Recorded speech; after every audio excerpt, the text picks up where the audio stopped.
Hello guys, in this video we are going to discuss how you're going to complete your GS paper 2 for your UPSC mains.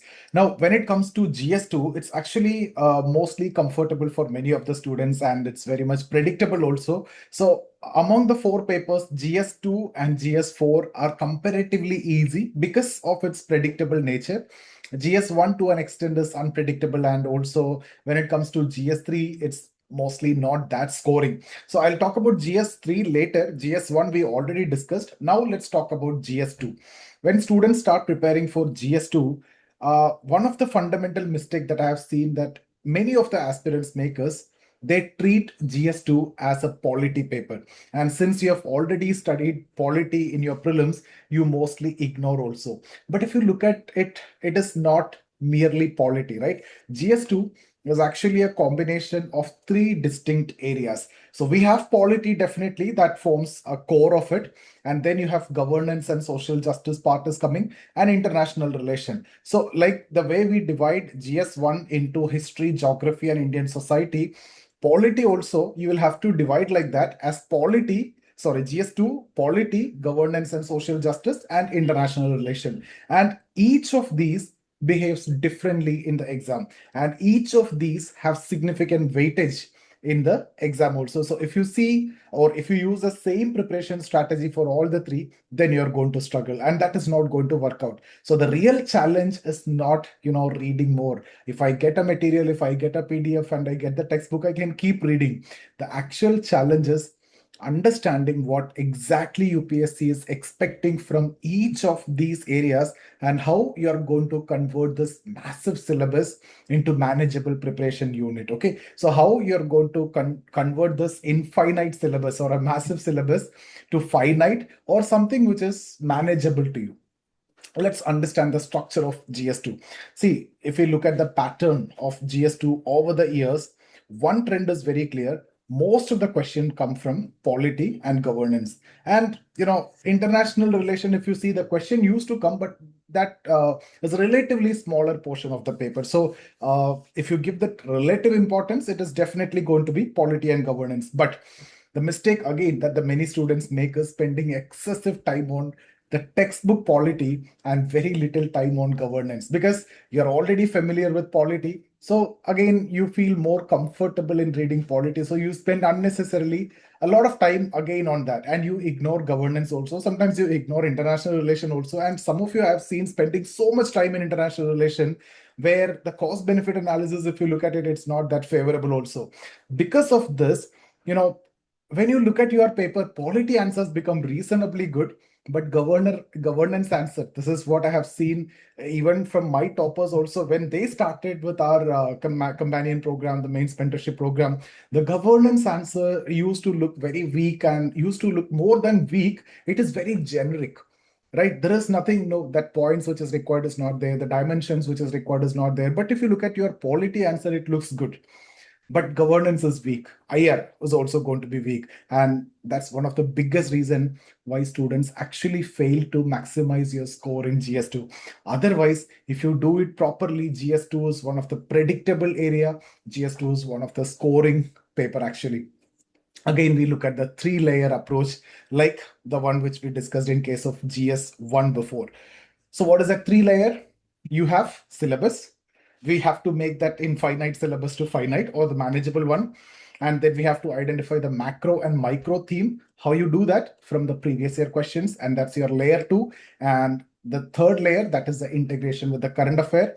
Current affair as such can be a topic or a question, and current affair can be used as an example also. And we see both of that way, current affair.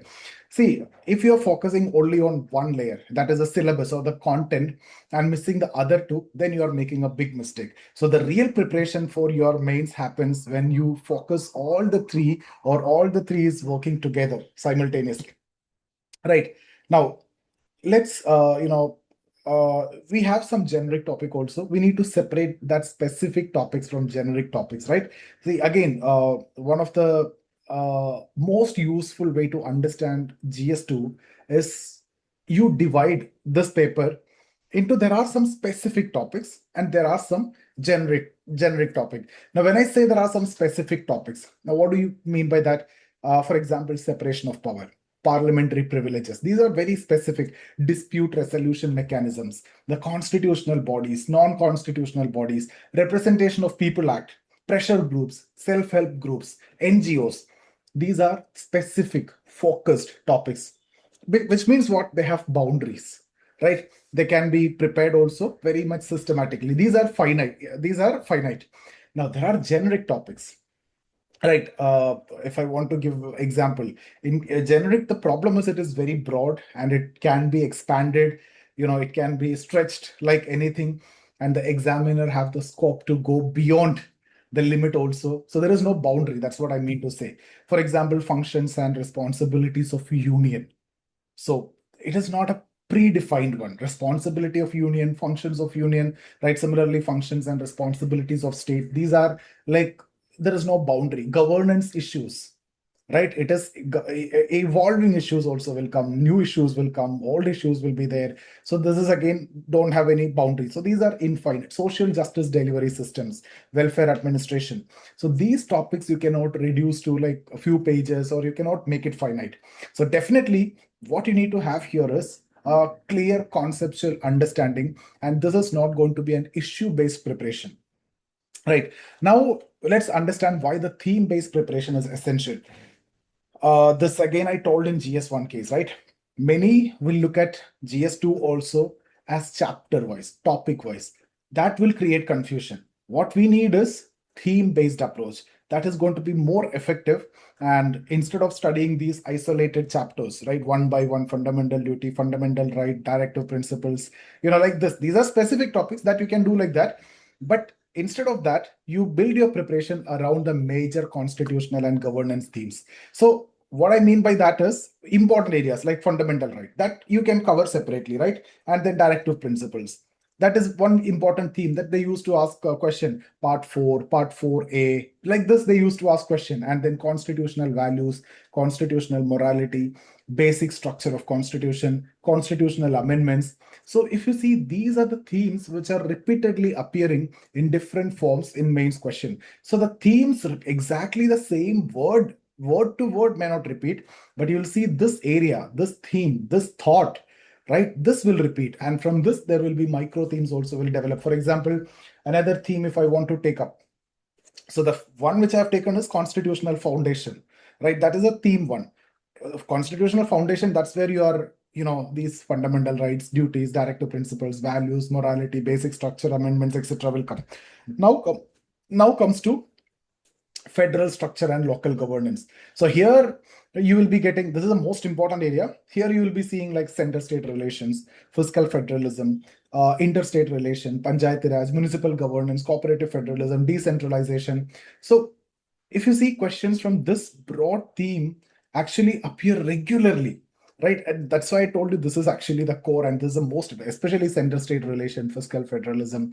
You will see questions. Federalism, again, cooperative federalism, competitive federalism, centrally sponsored scheme, GST council, like that. They keep asking questions, just that the theme is the same, just they change the, words or the terms, right? Because this area, this is the heart of Indian governance. So this is a very important theme.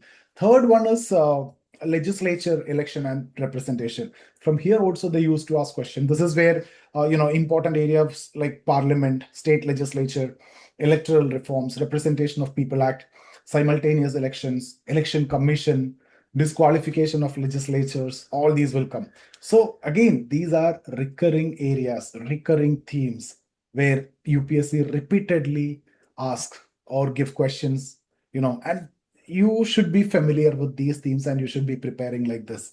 So how? You can look at the previous year questions, understand that, and then identify the macro theme, identify the micro theme. Another fourth, if I want to discuss. So after this, executive, judiciary, and separation of powers. So here, it will cover executive accountability, judicial activism, judicial overreach, judicial reforms, separation of powers, checks and balances. So again, this forms that institutional backbone of Indian democracy. So which is again very important. Another theme that I can take is the constitutional and non-constitutional bodies. So again, many students I have seen, they underestimate this area. Even it is very important for your prelims also. But if you see mains, repeatedly questions are coming from this theme, like election commission related question that you can put it in this, right? Constitutional, non-constitutional body only. Again, finance commission, comptroller and auditor general, Niti Aayog, NHRC, CIC, various regulatory bodies. So rather than studying these institutions separately, one by one, chapter wise, topic wise, study this as a governance ecosystem, right? Then it is going to be very easy for you. So like this 5 themes, you can complete your, chapters, multiple chapters. If you understand like this in this ecosystem, then it is done. Now, most ignored part of GS2 is governance. Now, let's talk about governance. Students are very much comfortable with polity because there are standard books and you have already studied polity for almost 1 year or more. When you start preparation, the first subject most of the students start reading will be polity, Lakshmikant. But governance is different, right? And when it comes to material also for governance, there is no single perfect source. Because of that, what I've seen is governance actually, you give less attention to governance despite the fact that significant portion of GS2 is from governance, but still you think it is generic with polity knowledge I can answer, or you think it is generic with newspaper understanding and current affairs I can answer. And that is why I told you, if you look at your answers on polity and governance look more generic in nature, but polity answers looks more comfortable and reasonably good also. But that's not the case. We need, this is high value area. In fact, high value governance areas are also there, right? There are certain governance themes that repeatedly become, asked in the question. They're repeatedly becoming more important and they keep on asking, like NGOs and civil society, NGOs, civil society. If you look at the questions, development related roles, accountability, state civil society relationship, and then next one, self-help group. Again, what are the different dimensions included here when it comes to self-help group? Financial inclusion, women empowerment, rural development, livelihood generation. Next one, welfare delivery. What are the areas which is covered here? Public service delivery, last mile connectivity governance, inclusion, technology in governance. So again, these are very highly relevant areas because they directly connect policy with implementation. Okay. Now, so you understood how you divide into macro themes and micro themes, and then you cover this infinite paper to finite or manageable one. Now, why previous year question is important? Never ignore. See, the previous year question, the purpose of it is not going to, not expecting that it is going to repeat. It is not for prediction also. The purpose is identification. So what PYQs, the previous year questions will do is it reveal which themes UPSC repeatedly revisit or they keep asking. For example, under elections, questions have emerged on electoral reforms, simultaneous elections, EVM related controversies, disqualification mechanisms. Right. If you look at it, all these are different questions. If you start preparing for these questions and topics, then it is going to be infinite and difficult, very difficult to remember. But all these are coming under the same theme, right? So, which is related to, election. So all these are under the same theme. So election as one major theme, you'll be looking at electoral reform, simultaneous election, EVM controversy, disqualification, all these are coming under that. So when you study like this, that helps to define the boundaries of preparation. And that is what I told you. Infinite becomes finite. Infinite or something which is not manageable become manageable. So instead of studying everything one by one, you focus on that recurring issue clusters. This is what I mean by that clusters. How you get to know that? From previous year question. Next is social justice. Social justice is, I would say, it's an applied side of governance. And again, many students treat social justice as just, current affairs. That's not enough. That's not sufficient. And you just ignore this area. Social justice should be prepared through, again, themes where there are recurring themes. What are they? Poverty, hunger, health, education, vulnerable groups, welfare programs, inclusion. You have various reports also, right? You need to for example, you need to understand the relationship between poverty and hunger, right? And you need more understanding. You need to know the cause, you need to know the divergence, you need to know the policy interventions, implementation challenges. So if you think and if you study like this, it actually transforms a factual answer into an analytical one. So that is the dimension which again ignored by many and write very generic answers. That is low scoring. That is why some of you are scoring less when it comes to governance and social justice.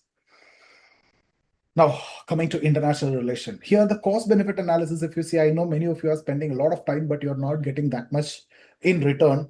It needed a different strategy. IR behaves differently, completely from polity and governance. And that's where, again, many students make a mistake. For polity, if you look at it, last 10 years of PYQs are going to be very useful. But for IR, what happens is the old questions, old institutions, organization, they lose its relevance quickly because the global realities change, keep changing.